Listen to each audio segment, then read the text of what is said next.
오늘 하나님께서 우리에게 주신 말씀은 사도행전 19장 8절에서 20절까지의 말씀입니다.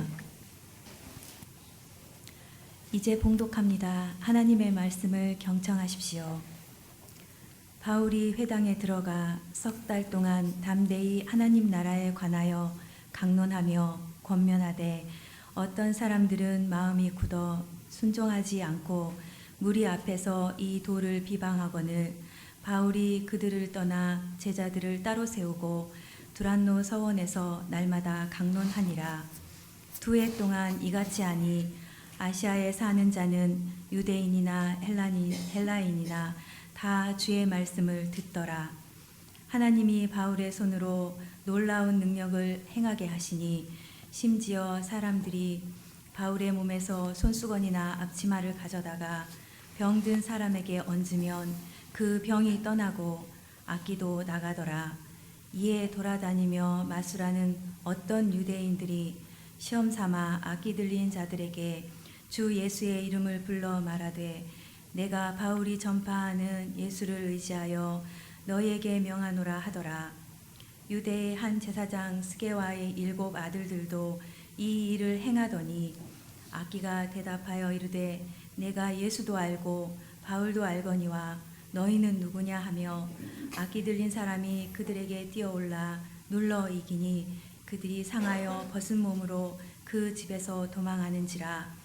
에베소에 사는 유대인과 헬라인들이 다 이 일을 알고 두려워하며 주 예수의 이름을 높이고 믿은 사람들이 많이 와서 자복하여 행한 일을 알리며 또 마술을 행하던 많은 사람이 그 책을 모아 가지고 와서 모든 사람 앞에서 불사르니 그 책값을 계산한 즉 은 5만이나 되더라. 이와 같이 주의 말씀이 힘이 있어 흥왕하여 세력을 얻으니라. 아멘. 하나님께서 이 말씀을 통해 우리에게 은혜 주시기를 원합니다. 아멘. 사랑의 주여 하나님 감사합니다. 이제 주님의 말씀 저희가 듣겠습니다. 그 말씀 속에 담긴 의미와 지혜와 복음의 능력을 우리 마음에 우리의 삶에 안고 온전하게 이 세상에서 주의 복된 자로 살아가는 저희가 되게 하여 주옵소서. 예수님의 이름으로 기도드립니다. 아멘. 지금 바울은 에베소에 있습니다. 바울에게 있어서 에베소라고 하는 도시는 특별했죠. 다른 도시보다도 꽤 오랫동안 그곳에 머물러 있었기 때문에 그렇습니다. 한 3년 정도를 그곳에서 지냈다고 해요. 그만큼 정도 많이 들고 마음도 많이 갔던 도시, 또 일도 참 많이 했던 도시가 바로 에베소라고 하는 도시입니다. 하나 바울이 3년이나 보낸 이 에베소라는 도시가 예수 그리스도의 복음을 전하기에는 그렇게 수월하지 않은 도시였어요. 만만하지 않았죠. 부딪혀오는 것들도 참 많았고 공격도 참 많았던 도시가 바로 에베소라고 하는 도시였습니다. 특별히 그 에베소가 가지고 있는 2가지의 특징 때문에 더 그러했는데요. 그 특징 중에 첫 번째는 에베소라고 하는 도시는 쇼핑의 천국이에요. 큰 항구 도시이기도 했고요. 세계 각지로부터 문명과 종교, 문화가 들어왔고 신비한 물건들이 그곳으로 다 집약되어져서 그 파는 시장이 형성되어져 있던 곳이 에베소였어요. 그래서 기록을 보면은요, 에베소를 참 좋아했던 한 여인이 있었어요. 그 여인의 이름은 클레오파트라. 쇼핑하기가 그렇게 좋았다 하는 곳이에요. 금년에 우리가 성지순례 터키 사도행전 사도 바울 성지순례를 계획하고 있는데 아마 그곳에 가면은 깜짝 놀랄 만한 일들이 여러 가지가 있을 것 같아요. 허영과 사치의 도시, 그래서 예전에는 어떤 소문까지 있었냐면은 에베소 시장에 가면은 사람의 영혼까지도 판다더라. 이런 소문이 있을 정도로 쇼핑의 천국과 같은 도시가 에베소였어요. 짐작이 되시겠죠? 또 한 가지의 특징은 에베소에는 엄청나게 큰 규모의 이방 신전이 있었어요. 그 이방 신전의 이름은 아데미 신전이에요. 아데미, 우리에게 그렇게 낯익지 않아요. 근데 아데미는 누구냐면요, 그 언어로 해서 그렇지 우리가 잘 아는 제우스 신의 딸 다이애나예요. 그러니까 다이애나가 아데미하고 똑같은 사람, 똑같은 신의 이름을 가지고 있는 거죠.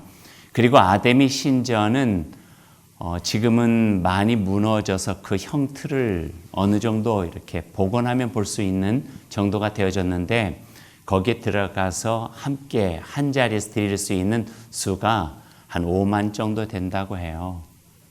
엄청나게 크죠. 5만이니 얼마나 크겠어요. 에베소를 소개하는 어떤 글들을 보면은요, 거기에 연결해서 이런 소개를 하고 있어요. 에베소에는 한꺼번에 5만 명을 수용할 수 있는 생식과 풍요의 여신인 아데미 신전이 있었고, 그 주변에는 아시아의 불결한 것은 다 모아 놓은 듯 하였으며, 마술과 주문과 귀신을 쫓아내는 사람과 온갖 마술하는 사기꾼들로 인하여 에베소라는 도시는 늘 흥분되어 있었고, 들뜬 분위기 속에서 남의 말을 잘 믿는 사람들을 속여 악한 영혼들의 탐욕스러운 배를 채우는 음란과 향락의 도시와 같았다. 그렇게 고대의 에베소라고 하는 도시에 대해서 소개하고 있어요. 성지순례 갈 때 에베소를 지나갈 때요, 꼭 그 가이드들이 하는 말이 있어요. 우리가 여기에 온 그 목적을 분명히 하셔야 됩니다. 그래요. 우린 성지순례를 하고 있지 쇼핑하러 온 것이 아닙니다. 가다 보면은요, 순간 헷갈려요. 내가 지금 뭐하러 왔는지를 잘 모르는 경우들이 있어요. 그러니까 그곳을 지금 오늘 바울 사도가 들어가게 된 거예요. 가서 어떻게 했습니까? 8절 9절 한번 보시죠. 같이 읽어볼까요?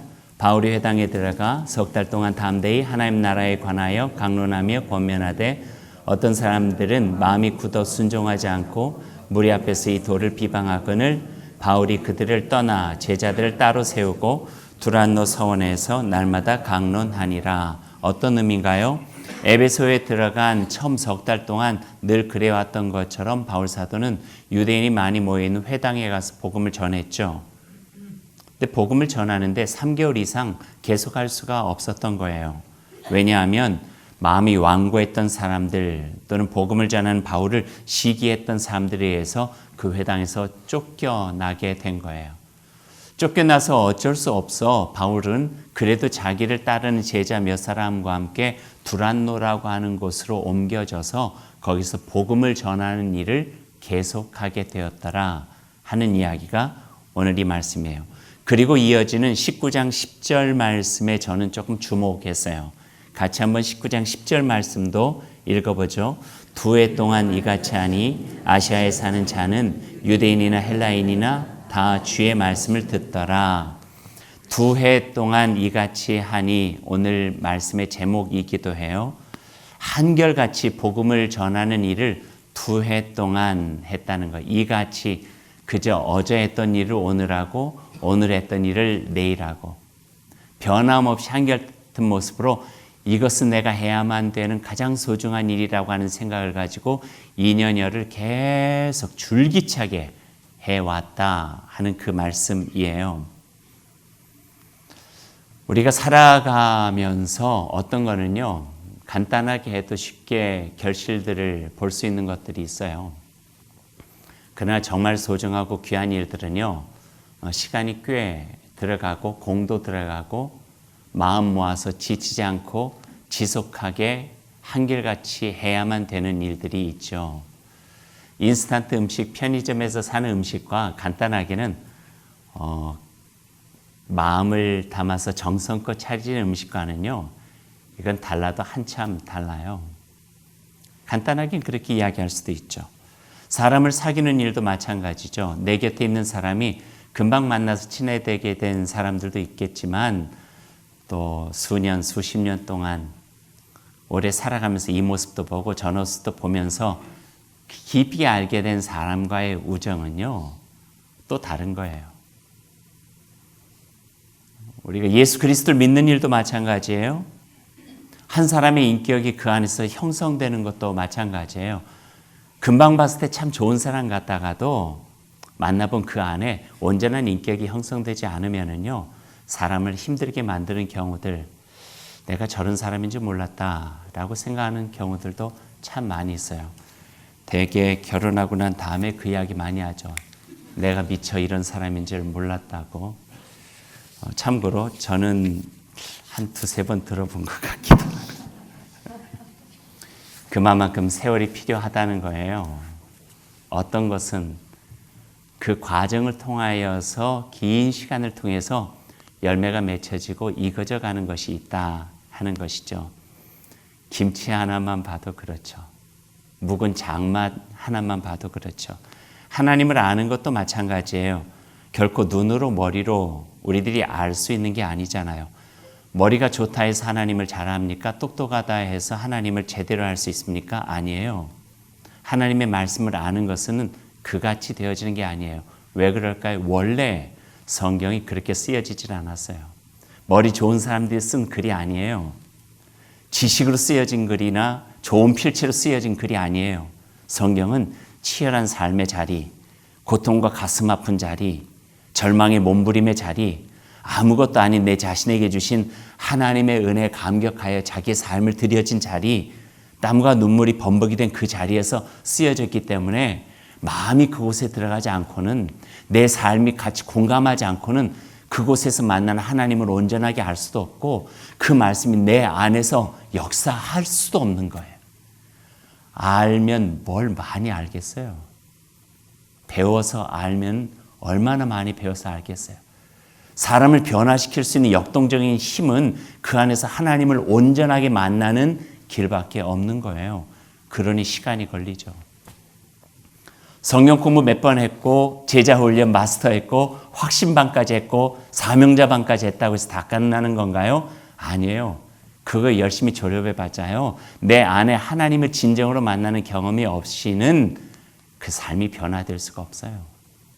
그 안에서 예수 그리스도의 인격과 예수 그리스도 안에서 살아가려고 하는 애씀과 정말 자기를 양보하고 손해보면서도 주님의 말씀으로 살아가겠다고 하는 그 진정성 있는 삶의 모습을 발견하기는 그리 쉽지 않은 거예요. 성경이 그렇게 쓰여져 있질 않고 복음이 그러질 않고 하나님을 믿는 것이 그러지 않기 때문에 그런 거죠. 선을 행하는 것도 마찬가지죠. 좋은 인격 형성하고 예수님 믿는 것, 복음을 전하는 삶을 살아가는 일도 마치 농사와 같아서 땀도 들어가고 참고 기다리는 세월도 들어가고 그저 기다림이 아니라 내 안에서 그것을 어찌하든지 배양하려고 하는 애씀과 순결한 마음과 신실함이 그 안에서 소중한 열매를, 싹을 틔우게 된다. 그렇게 말씀해 주고 계세요.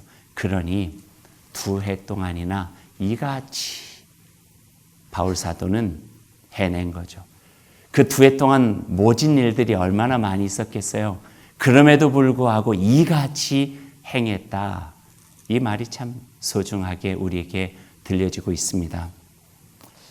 우연히 어제 아침에 TV를 틀었는데 그 프로그램 이름이 맞는지 모르겠어요. 김영철 그 배우가 동네 한 바퀴 돌면서 사람 만나는 그런 프로그램이 있어요. 우연히 틀었더니 그게 나와요.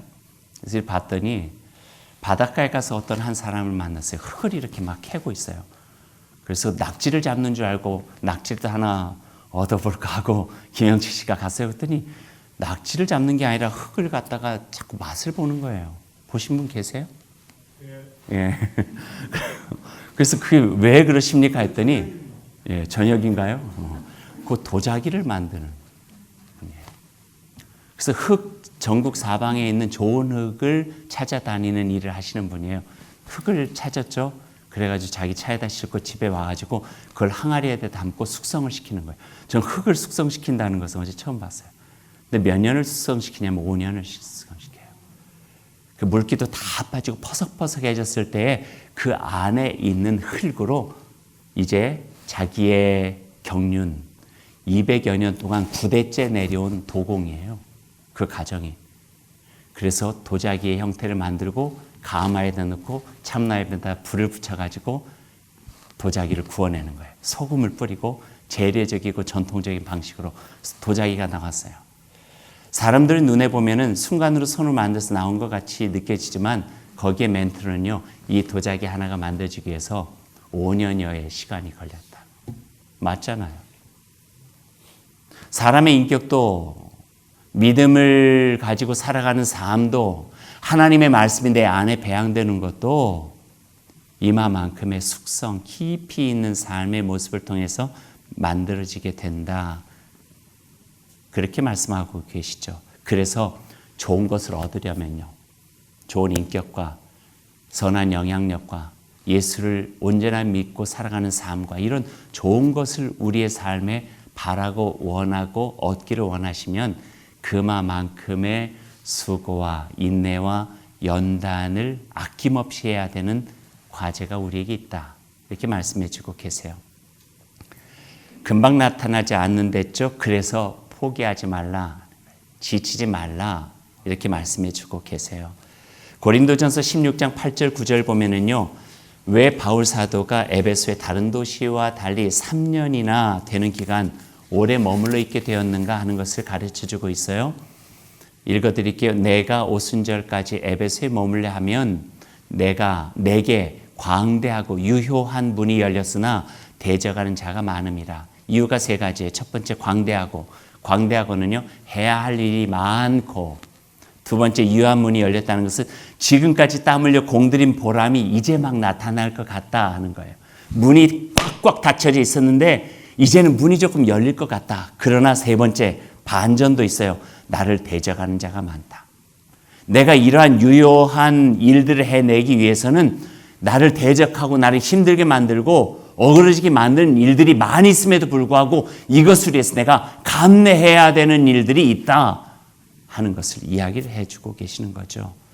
모든 것이 다 좋을 수는 없습니다. 좋은 열매 얻기 위해서는요. 이겨내고 감내하면서 뚫고 나가는 의지와 용기가 필요하다고 하는 것 가르쳐 주고 계시죠. 무엇을 얻기를 원하십니까? 여러분 인생에 진정으로 이것이 내 삶 가운데 이루어지면 참 좋겠다. 이게 하나님께서도 원하시고 기뻐하시고 나의 삶에도 나의 자녀들에게도 정말 남겨줄 수 있는 참 선한 것이겠다. 그럼 그것을 위해서 애를 쓰는 거죠. 아무튼 바울은 그런 어려움이 있어도 복음으로 이룰 수 있는 소망을 가지고 온 힘, 온 마음을 다했어요. 그리고 10절 말씀으로 넘어갑니다. 2해 동안 이같이 하니, 따라해 보세요. 2해 동안 이같이 하니. 어떤 일이 일어납니까? 아시아에 사는 자는 유대인이나 헬라인이나 다 주의 말씀을 듣더라. 이게 그냥 되어진 게 아니에요. 2해 동안 이같이 했다는 것.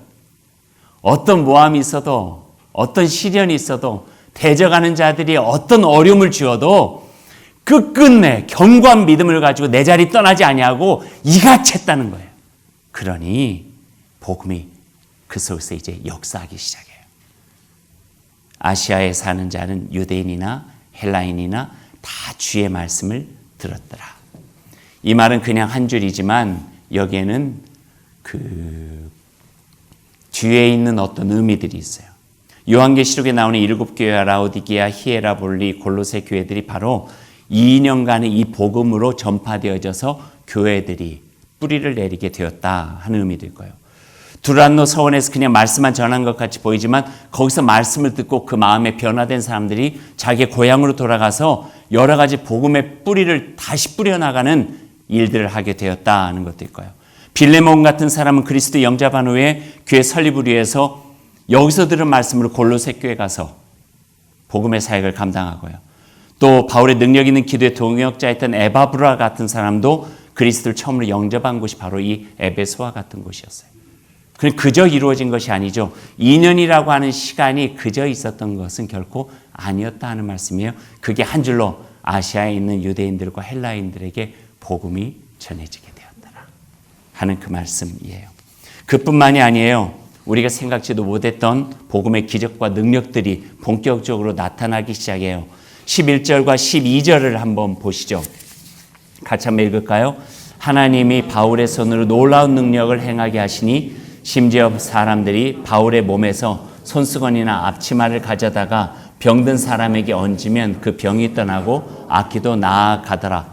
어떻게 이런 일이 있을 수 있어? 어떻게 그런 일이 있을 수 있었대요?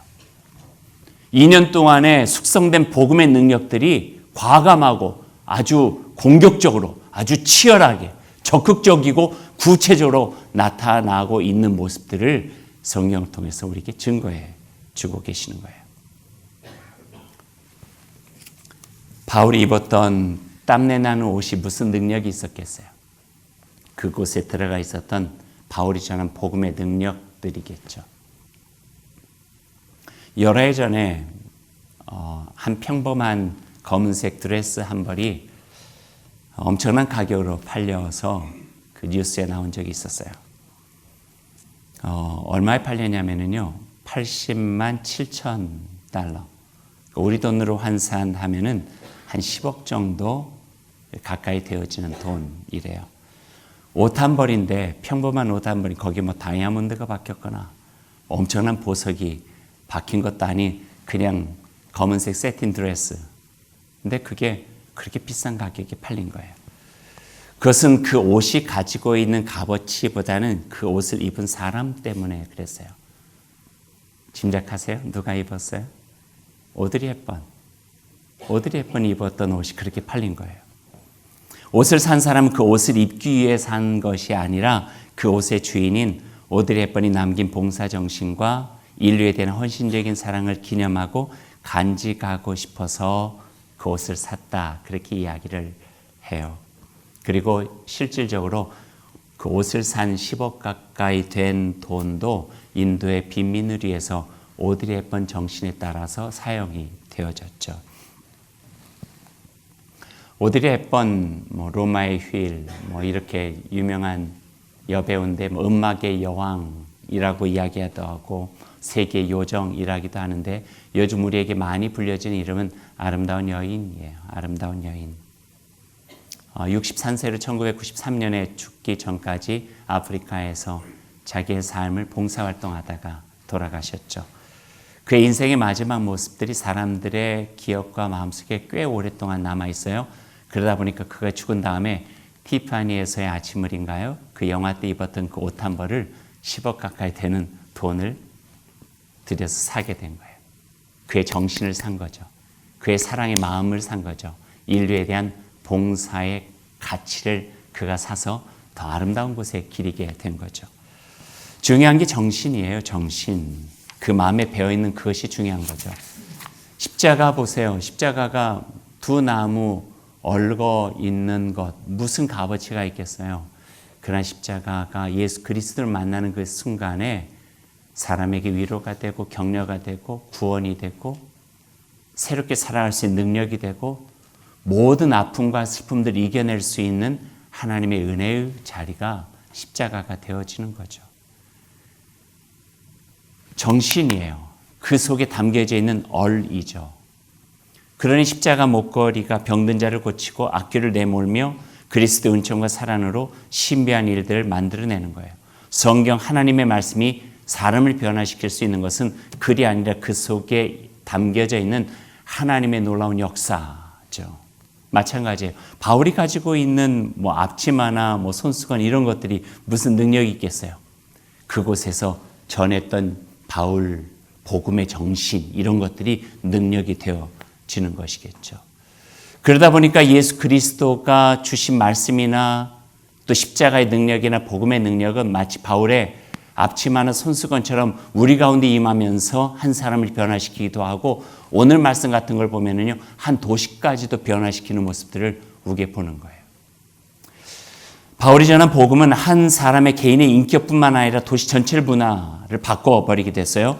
우상을 섬기던 도시, 허영과 사치의 도시 에베소에서 예수 그리스도의 복음은 새로운 삶의 질서를 만들어가는 거예요. 달신을 섬기는 도시 에베소의 이교 문화와 허영과 사치를 즐기는 세속 문화를 완전히 뒤 흔드는 복음의 능력이 강하게 나타나기 시작한 거죠. 에베소라는 도시의 본성처럼 깊이 뿌리 박혀 있는 세계관, 종교의식, 풍습들의 경관진을 복음으로 강력하게 파괴하고 에베소 사람들의 삶 속에서 예수를 인정하는 수준까지 가게 되어지는 모습들이 보여져요. 어떻게? 2해 동안 이같이 하니. 지치지 않고 상심하지 않고 안 돼라고 포기하지 않고 복음이 가지고 있는 능력에 대한 신뢰를 가지고 온전하게 한결같은 마음으로 줄기차게 그 일들을 해나가니 그 안에서 선한 열매가 맺게 되더라 우리에게 가르쳐 주고 계세요. 17절 말씀부터 20절 말씀까지 오늘 결론적인 이야기를 한번 같이 읽어보죠. 함께 읽어볼까요? 에베소에 사는 유대인과 헬라인들이 다 이 일을 알고 두려워하며 주 예수의 이름을 높이고 믿은 사람들이 많이 와서 자복하여 행한 일을 알리며 또 마술을 행하던 많은 사람이 그 책을 모아 가지고 와서 모든 사람 앞에서 불사르니 그 책값을 계산한즉 즉 5만이나 되더라. 이와 같이 주의 말씀이 힘이 있어 흥왕하여 세력을 얻으니라. 한 도시가 회심한 사건이에요. 책이 불태워졌는데 5만 정도 됐대요. 여기서 5만은 현재 돈으로 환산하면 25억 가까이 되는 거예요. 엄청난 책이 불태워졌는데 거기엔 다 사술, 마술, 잘못된 우리 현혹시킬 수 있는 것들, 그것이 우리에게 복이 된다고 생각했던 것들이 다 태워지고 한 도시 전체가 복음으로 인하여서 새롭게 되어진 놀라운 역사들을 오늘 성경은 증거하고 있어요. 하나님께서 한 도시 전체를 복음으로 바꿔놓으신 거예요. 하나님께서 기대하시는 거는요, 오늘 말씀 보면은요, 우리가 엄청난 일을 하기를 기대하지 않으세요. 엄청난 일은요, 하나님이 하세요. 맞죠? 엄청난 일은 하나님이 하세요. 우리는 기적을 베풀 수 있는 능력이 없어요. 그 기적은 하나님께서 일으키시는 거예요. 우리에게 원하시는 것은요, 작은 일이라도 소홀히 여기지 말고 그곳에 하나님의 마음과 뜻이 담겨져 있다면 지속해서 한결같이 신실하게 어떤 어려움이 있다 할지라도 끝까지 해내라, 이 말씀이에요.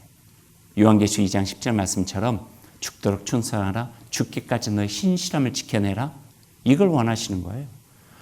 뭐 엄청난 일 아니에요. 너희가 작은 일에 충성하였으니 내가 큰 일도 너희에게 맡기겠다. 그러니 우리는 살펴보는 거예요. 내가 할 수 있는 작지만 소중한 일이 무엇인가? 여기에 우리가 집중하는 거죠. 내 안에 하나님의 선함이 배양될 수 있는 일을 여러분이 하기를 원하세요? 그럼 말씀에 집중하세요. 말씀을 읽는 일이 하루하루 소홀히 여겨지시나요? 아무것도 아닌 것 같아요. 뭐 하루에 석 장 말씀 읽고 넉 장 말씀 읽는다고 해서 뭐 엄청난 일들이 내게 이루어질까? 아니에요. 하나님의 말씀은 살았고 운동력이 있어 증가하고 계시잖아요. 그 말씀을 그저 이같이 하는 거예요. 한결같이. 그럼 그 가운데서 기적과 놀라운 일들은 하나님께서 이루어지신다는 거예요. 그와 같은 동안에 우리 안에 슬픔도 이겨내고 어려움도 극복해내고 내 삶 속에 예수 그리스도를 닮아가는 형상도 더 조율되어지고 하나님께서 보여주신 세상을 볼 수 있는 더 넓은 시야도 가질 수 있게 되어지고 내 곁에 있는 사람이 더 소중해지고 말씀을 통해서 내가 집중한 동안에 나의 삶을 변화시키시는 하나님의 능력을 경험하게 되는 거죠. 예배를 드리는 것, 교회와 이웃을 위해서 봉사하는 선한 일 신실하게 하세요. 성실함으로 하세요. 왜 어려움이 없겠어요? 대적하는 자들이 많음이라. 선한 일은요, 선한 일답게 어려움이 있어요. 하나님의 뜻을 지켜내는 일은요, 그만큼 소중하기 때문에 어려움이 있어요. 시험 받는 일들도 얼마나 많이 있는지 몰라요. 낙심할 수 있는 일들도 얼마나 많이 있는지 몰라요. 그런데 그러기 때문에 그만두지 말라는 거예요. 지치지 아니하면 때가 이름에 거두리라. 너희는 엄청난 거 기대하지 말고 그것이 소중하고 하나님께서 기뻐하시고 원하신다는 믿음이 있으면 그냥 하라. 2해 동안 이같이 하니 그냥 하면 하나님께서 거기에 대한 놀라운 능력, 우리가 기대하지 않은 것까지도 베풀어 주신다. 그렇게 약속을 해주고 계십니다. 2해 동안 이같이 하니 여전한 모습, 한결같은 모습, 울풀질푹 사람 불안하게 하지 말고 여전한 모습을 하기 위해 힘을 다하라 하는 거예요. 아무 일도 안 하는 사람은 별로 불안하지도 않아요. 자기의 생각과 자기의 뜻으로 자기의 힘으로 하는 사람은 곁에서 보기에 불안해요. 저러다가 언제 또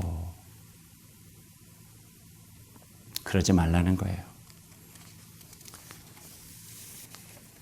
뜻에 맞으면 열심히 하고 뜻에 안 맞으면 아무것도 안 하고 오히려 방해가 되고 그러지 말라는 거예요. 소중한 일이 있으면 그 소중함에 합당한 삶의 모습을 가지고 최선을 다하는 거죠. 그렇게 두 해 동안, 20년 동안, 아니면 우리의 평생에 살아가는 동안에 이같이 하니 하나님께서 그 안에 귀한 열매 주시더라. 이게 우리의 삶의 고백이요 간증이 되었으면 좋겠습니다. 기도하십시다.